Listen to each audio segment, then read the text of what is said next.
Tara na't isulong ang bagong edukasyon. Candon City Division, tara na!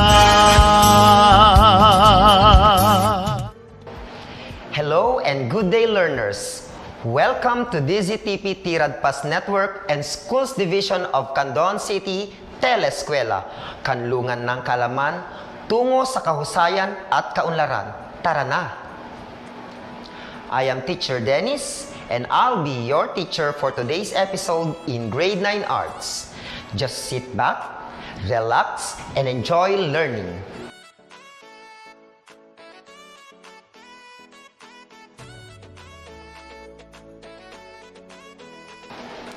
Most essential learning competency identifies representative artists from Renaissance and Baroque period. In today's lesson, you are expected to identify representative artists from Renaissance and Baroque periods and enumerate artworks of Renaissance and Baroque period. We are also guided by questions that will help you understand the lesson. 1. What is the style of each artist? 2. Are there any similarities between the genre or style of each artist? 3. What are the differences of each artist per period? Can you still remember our topic in Renaissance and Baroque period? Very good! Renaissance was an era of great artistic and intellectual achievement with the birth of secular art, while Baroque was an era that showed exaggerated emotions on the portrayed experience. Exaggeration can be seen in the forms, gesture, mass, space, color, energy, and light.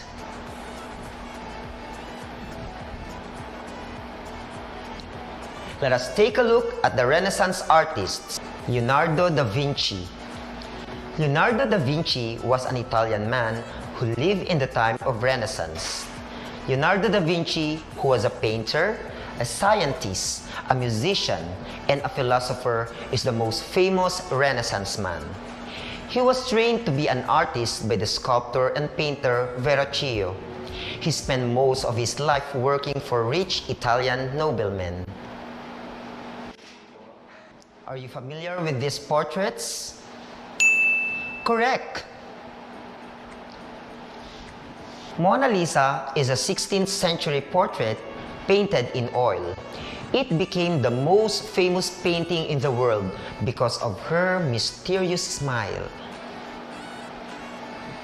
Last Supper. Last Supper is the most reproduced painting of all time.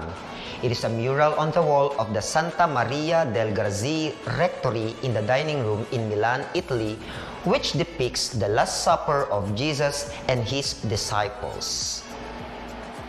Michelangelo de Lodovico Buonarroti Simoni, or Michelangelo, was an Italian Renaissance painter, sculptor, architect, poet, and engineer. He was considered the greatest living artist in his lifetime. Some of Michelangelo's works are among the most famous that have ever been made. Do you know these artworks? Good job!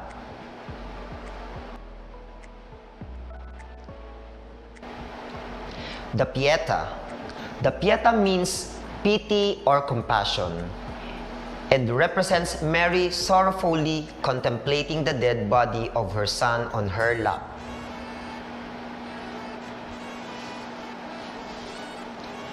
The Last Judgment is a fresco painted on the altar wall of the Sistine Chapel in Vatican City. It is depiction of the second coming of Christ and the final and eternal judgment by God to all humanity.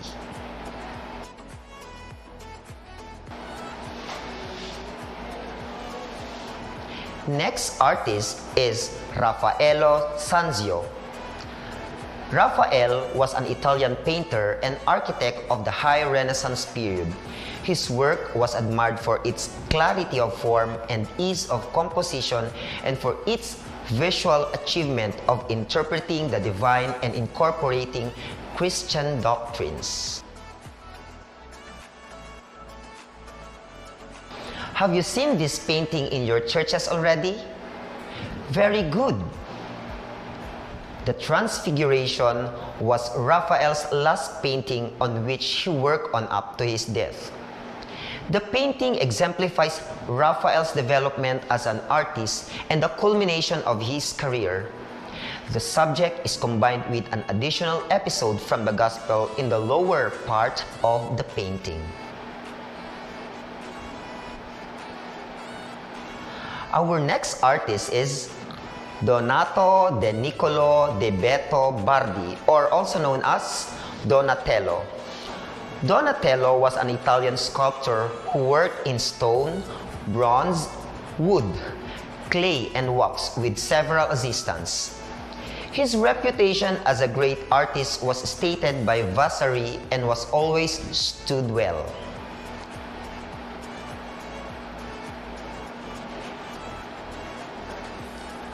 Do you know this sculpture?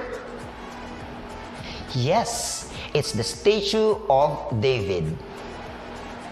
Donatello's bronze statue of David is famous as the first unsupported standing work of Renaissance, and it's the freestanding nude male sculpture since antiquity.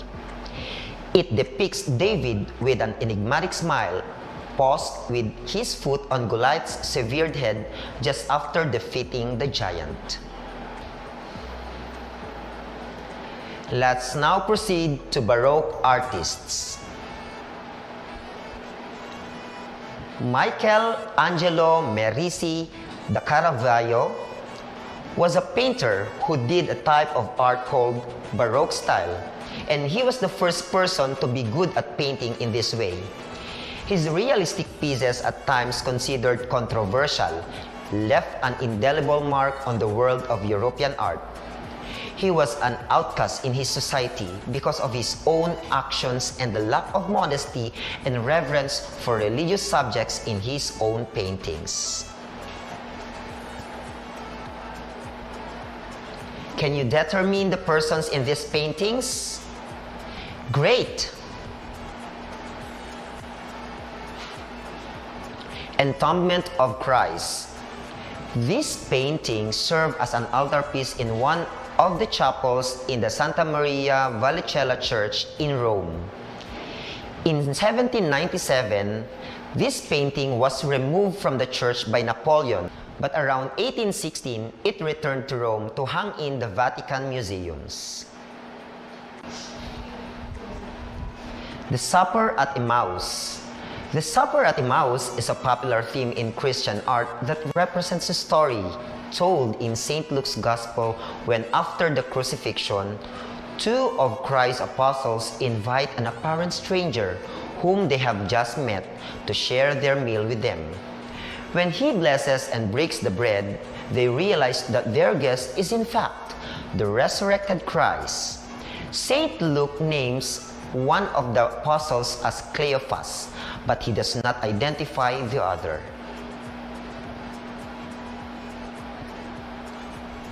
Our next artist is Giovanni Lorenzo Bernini, or also known as Gian Lorenzo Bernini.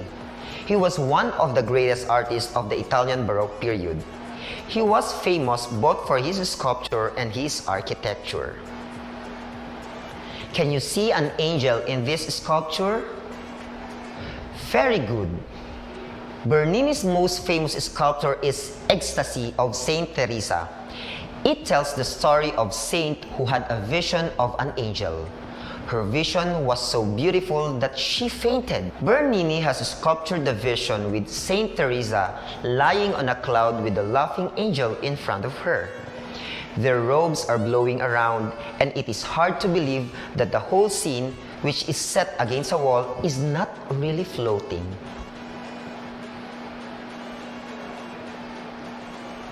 Our next artist is Sir Peter Paul Rubens.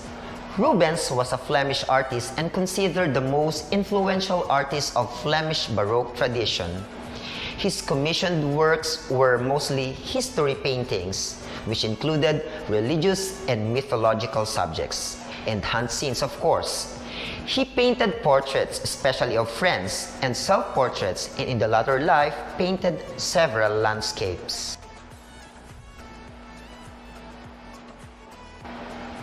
This is the portrait of Helena Forment.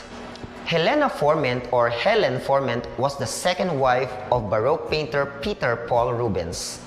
She was the subject of few portraits by Rubens and also modeled for other religious and mythological paintings. Our next artist is Rembrandt Harmenzoon van Rijn. Rembrandt was a famous Dutch painter and artist. Rembrandt's greatest creative work is seen in his portraits of his contemporaries, self-portraits, and illustrations of scenes from the Bible. His self-portraits are a unique biography in which the artist surveyed himself without vanity and with the utmost sincerity. This is just one among the self-portraits of Rembrandt. He painted this self-portrait in 1659 when he had suffered financial failure after many years of success.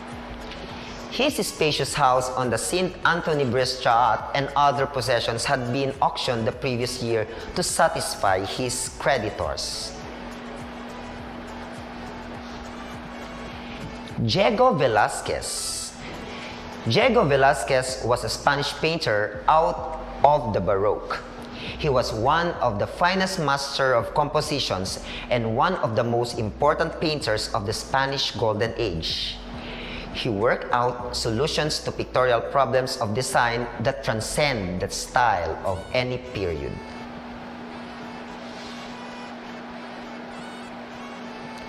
What can you say about this painting?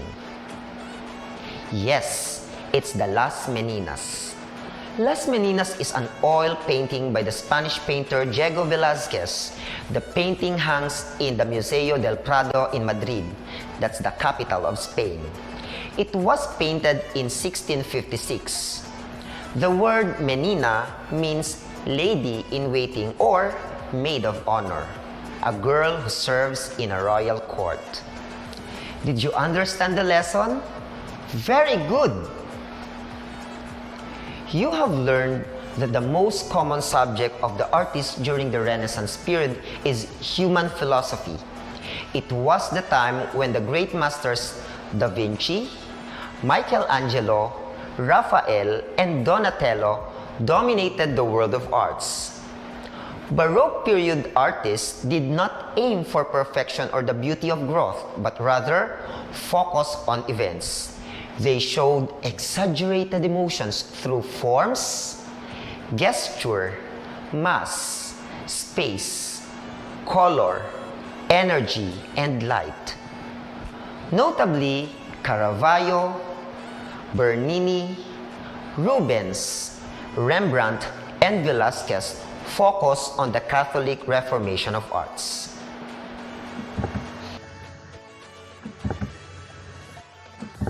Let us see if you have understood the lesson. Let us identify the artists from the Renaissance and Baroque periods. Choose your answer from the box below. Write your answer before each item. Raphael, Donatello, Rembrandt, Velázquez, Rubens, Leonardo, Caravaggio, and Bernini. Number 1. He was a painter, a scientist, a musician, and a philosopher, the most famous Renaissance man.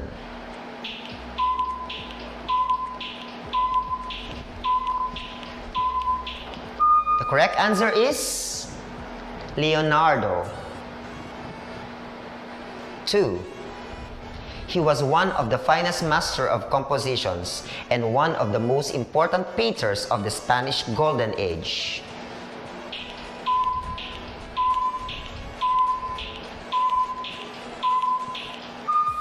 The correct answer is Velázquez.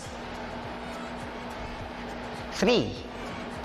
He was a realist, an artist whose sculptures showed the subjects as real people.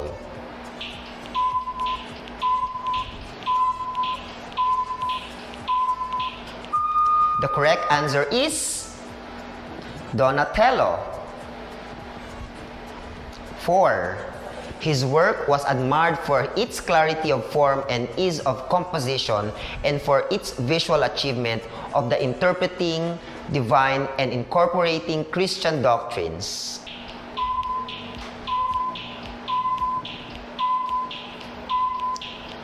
The correct answer is Raphael. 5. He is generally considered one of the greatest painters and printmakers in European art and Dutch history.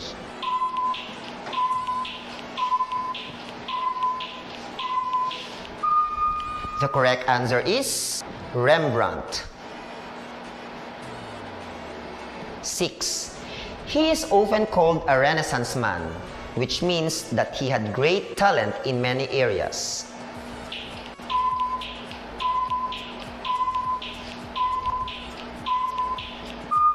The correct answer is Michelangelo. 7. He is considered the most influential artist of Flemish Baroque tradition.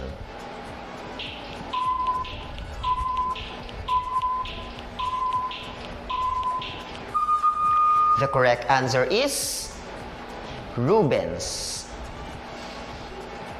8. He painted portraits, especially of friends, and self-portraits, and in later life, painted several landscapes.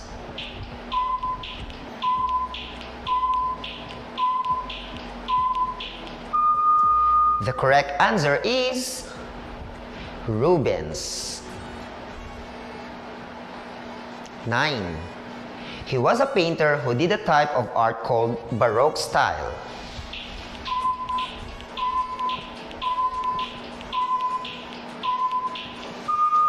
The correct answer is Caravaggio. 10. He designed the most famous piazza in front of St. Peter's Basilica.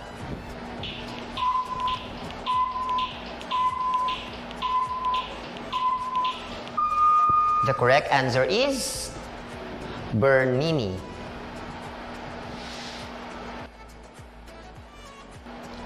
Did you get it all?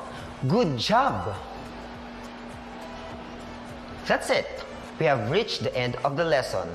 I hope you learned a lot from today's episode. Thank you very much for tuning in. Once again, I am Teacher Dennis saying, visual art is a poem without words. See you next time. Have a wonderful day.